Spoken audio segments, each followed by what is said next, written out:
यार आप सब देख रहे हैं अली पोस्ट और मैं हूं नियति। आज यहां पर साइलेंट प्रोटेस्ट जो है वो किया जा रहा है, जिनमें हमारे साथ जेडीए के प्लॉट्स है जो रूपनगर में, उनके कुछ लोग यहां पर हैं। इनको जो है इनके प्लॉट जो हैं वो दे दिए गए थे। इन्होंने अपनी जो पेमेंट भी है वो भी क्लियर की थी, बट फिर भी इनके वहां पर अभी अबॉलिशन जो हुआ है वो हुआ है। इनके साथ जानते हैं कि क्या इनको अबॉलिशन जो किया है इनकी जगहों को लेकर, वो क्या प्रॉब्लम क्या रही, किस वजह से इनकी जो जगहें हैं वो इनसे ले ली गई हैं। सर आपकी जगहें जो है आपकी एबॉलिशन हुआ है, वहाँ पर क्या दिक्कत क्या रही? बेसिकली एबॉलिशन नहीं, बेसिकली हम लोग जो हैं 2014 में एडवर्टाइजमेंट निकली थी जेडीए द्वारा, तो हमने उस प्लॉट्स के लिए हमने वहाँ पे फॉर्म फिल किए थे और थ्रू जब लकी ड्रॉ से वो जो अलॉटमेंट है वो हमारे नाम पे की गई। हम 127 लोग हैं जिनको वो लॉट्स जो हैं वो अलॉट्स किए गए और 2015 दिसंबर तक हम लोगों ने उस प्लॉट्स की सारी जो पेमेंट फुल पेमेंट कर दी गई। 2016 में कोर्ट से वो जो है वो जो डॉक्यूमेंटेशन है वो हमारे नाम पे हो गई और हमारे नाम पे एक फ़िज़िकल पोजेसन के लिए लेटर इशू होती है। जब हम फिज़िकल पोजेसन लेने जाते हैं ऑन द स्पॉट, तो वहाँ पे जो है वहाँ पे जेडीए कुछ कर्मचारी वो हमें बताते हैं कि भाई यहाँ पे एक पार्टी है सैफुद्दीन नाम की, उसने हाई कोर्ट से स्टे लिया हुआ है, तो हम आपको फिज़िकल पोजेसन हैंड ओवर नहीं कर सकते, तो आपको थोड़ा सा इंतज़ार करना पड़ेगा।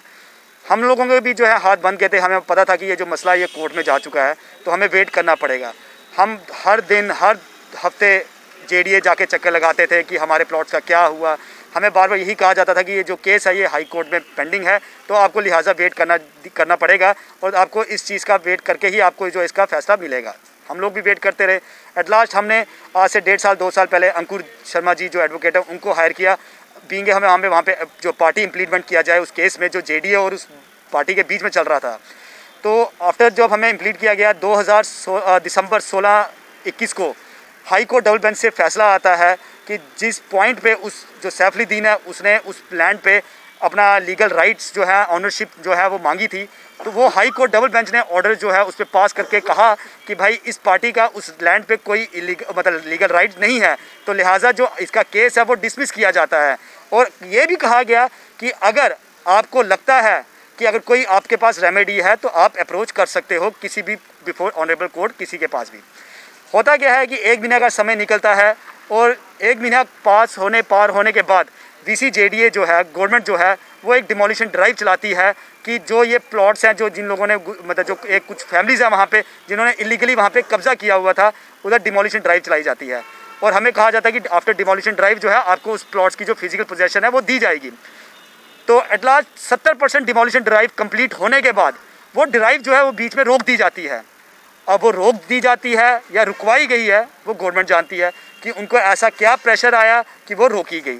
तो हम लोग फिर जब है हम लोगों को लगता है कि भाई पहले हमें लगा कि अब चलो एट लास्ट जो है फैसला हमारे हक में आया तो हमें हमारी फिजिकल पोजीशन दी जाएगी, पर वही देखा गया जब डिमोलिशन ड्राइव जो हुई उस चीज़ को कुछ कम्युनिटीज़ कुछ पार्टीज़ ने पॉलिटिकल पार्टीज़ ने अपने हक के लिए अपने फ़ायदे के लिए कुछ बैंक वोट्स के लिए उन्होंने उस चीज़ का मुद्दा कुछ और बना दिया गया। उन्होंने इस चीज़ को मुद्दा बना दिया कि भाई ये जो है एक कम्युनिटी को टारगेट किया जा रहा है, बीजेपी गवर्नमेंट है जी, गवर्नमेंट ने टारगेट किया। ऐसा उन लोगों को ये नहीं मालूम कि भाई हमारे डबल बेंच ने उनके खिलाफ ऑर्डर पास किया है कि भाई वो उस ज़मीन के मालिक नहीं हैं, वो इलीगली बैठे हुए हैं और हम जो 127 लोग हैं जो पिछले 7 साल से सफ़र कर रहे थे कि हमें वहाँ पे पोजीशन दी जाएगी, तो वही हम लोग उस ज़मीन के मालिक जो हैं ओरिजिनल अलॉटीज हम हैं। तो आज वो लोग पिछले 6 दिन से वहाँ पे धरने में बैठे हुए हैं और इस चीज़ को एक डिफरेंट ही कलर दिया जा रहा है कि भाई हमारे जम्मू में जो गुज्जर भाई हैं हमारे उनको टारगेट दिया जा रहा है। आप लोग ऐसा नहीं कर सकते, आप लोग गलत जो है मैसेज हमारे पूरे कम्युनिटी में एक फॉरवर्ड कर रहे हैं कि एक जो कम्युनिटी हमारी भाई गुज्जर कम्युनिटी है, हम लोगों को उनसे कोई नफरत नहीं है या हमें कोई उनसे कुछ नहीं है, वो हमारे ही भाई बहन हैं, हमारे ही माँ बाप हैं, हमारे ही बुज़ुर्ग लोग हैं, हम उनके खिलाफ़ नहीं हैं। हम बात कर रहे हैं सही और गलत की। हम अगर कुछ हमारे साथ गलत होता है हम कहाँ अप्रोच करते हैं? हम बिफोर ऑनरेबल कोर्ट से अप्रोच करते हैं लीगल रेमेडीज़ के लिए। जब आपका जो आपने लीगल रेमेडीज़ अवेल की थी, जो आपका केस था वो जब डिसमिस हो गया, उसके बाद कुछ बचता नहीं है कि जो आप लोग इस चीज़ को है एक अलग ही रूप दे रहे हैं। और हम लोग जो हैं हम लोग बार बार यही कह रहे हैं कि भाई इस चीज़ को अलग रूप मत दीजिए। हम जो ओरिजिनल अलॉटीज़ हैं, जो ओरिजिनल मालिक हैं उस ज़मीन के, हमें उस चीज़ की उस ज़मीन की फिजिकल पोजेसन दी जाए। और हम गवर्नमेंट से बार बार एलजी साहब से हम एडमिशन से कि हम एलजी साहब से कह रहे हैं कि आप इस मसले में खुद इंटरवीन करें, क्या सही है क्या गलत है, कौन सही है कौन गलत है। अगर वो इलीगल एनक्रोचर्स हैं तो वो इलीगल एनक्रोचर्स हैं, उनको उस ज़मीन से निकलना ही पड़ेगा। और क्योंकि उस ज़मीन के हमने पैसे दिए हैं, हमने किसी प्राइवेट से बंदे से नहीं खरीदी है ज़मीन, हमने गवर्नमेंट को पैसा दिया है, गवर्नमेंट से ज़मीन से खरीदी है, तो हमें उस ज़मीन का जो है मालिकाना हक दिया जाए और इस चीज़ को जल्द से जल्द दिया जाए इस चीज़ को। और आपको ये भी गवर्नमेंट को देखना पड़ेगा, जो कुछ वहाँ पे शरारती तत्व हैं, जो कुछ पॉलिटिकल पार्टीज़ हैं वहाँ पे पॉलिटिकल राजनीति खेलने की कोशिश कर रही है, उनको भी रोका जाए। इस टाइम कोविड का इतना बुरी हालत है ना, वहाँ पे कोई कोविड प्रोटोकॉल नहीं पाए जा रहे हैं। इसलिए आपको हम हाथ जोड़ के रिक्वेस्ट कर रहे हैं कि जो इस चीज़ को एक्शन, जो डिमोलिशन ड्राइव थी उसको कंप्लीट किया जाए और फिजिकल पोजेशन जल्द से जल्द, हम जो 127 लोग पिछले फैमिलीज जो सफ़र कर रहे हैं, हमें हमारा हक दिया जाए। सर आपको ऐसा नहीं लगता कि यूटी होने के बाद भी हमें हमारा हक नहीं मिल रहा है? मैडम वो तो यूटी बनने के बाद 2 साल बाद भी हम कजला में, आज तक हमारे पास फिजिकल पोजीशन नहीं है। हम एलजी साहब से रिक्वेस्ट करते हैं हाथ जोड़ के कि हमें सड़कों पे आने पे मजबूर ना कीजिए, हमें जल्दी से जल्दी हमारा फिजिकल पोजीशन दिए जाए। एलजी साहब से हमारी रिक्वेस्ट है, वीसी जेडीए साहब से, मैडम राहुल लंगर साहब से हमारी रिक्वेस्ट है कि हमें जल्दी से जल्दी फिजिकल पोजीशन दिए ताकि हम भी अपना घर वहाँ बना सकें। हमारी फैमिली पिछले 7 साल से रेंट पे रह रहे हैं, हम बैंकों को उसकी इंस्टॉलमेंट भर रहे हैं, जो पैसे हमने जेडीए में भरे हैं।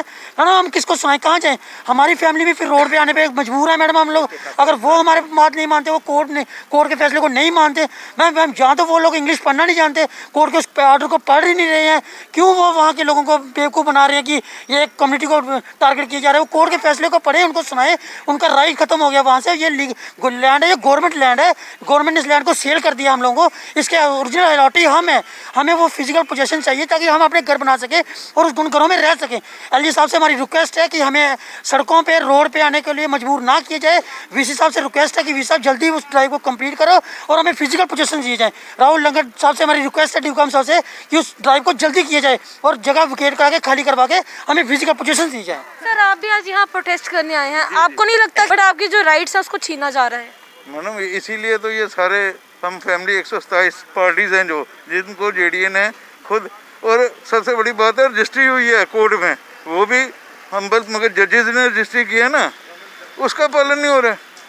अब हम, वो हमारे खिलाफ हैं, वो हमारे खिलाफ हैं कि इधर पत्थर मारते हैं, उधर बनाने नहीं देते हैं। हम उनकी फेवर में हैं, हम रिक्वेस्ट करते हैं एलजी साहब को भी, उनको भी देखो, वो भी हमारे भाई बहन हैं।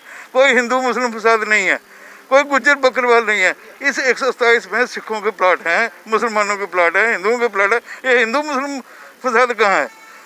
वो भी अपनी गवर्नमेंट से, अपने जजेस से या अपने डबल बेंच के पास गए, डबल बेंच ने उनकी जो थी डिमांड वो रिजेक्ट कर दी। उन्होंने ऑर्डर किया जेडीए को, जेडीए उधर गई, उन्होंने 70% इंकरेजमेंट जो थी वो ख़त्म की, 30% रह गई। वो कोई प्रेशर होगा ना गवर्नमेंट के ऊपर, तो 370 क्या है?